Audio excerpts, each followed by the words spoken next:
नमस्कार भावांनो. तर काय म्हणताय, बरं आहे का? आपलं तर बरं आहे. ठीक आहे. तर आपला एपिसोड आहे 201.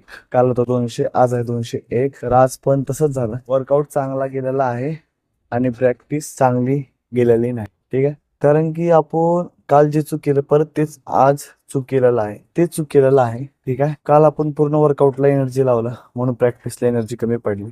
सेम आज पण कालच्या कालच्या सारखं आज झालं आणि वर्कआउटला खाली फुल एनर्जी लावलं आणि प्रॅक्टिसला तर त्याच्यामुळे आज 5 ते 6 मिनिटच करू वाटलं प्रॅक्टिस, त्याच्यावरती नाही केलं. तर आजचा व्हिडिओ लाईक छोटा होईल. ठीक आहे. चला मग काय बोलू, काही समजा नाही गेलं तर व्हिडिओ बघून घ्या. उद्या भेटू.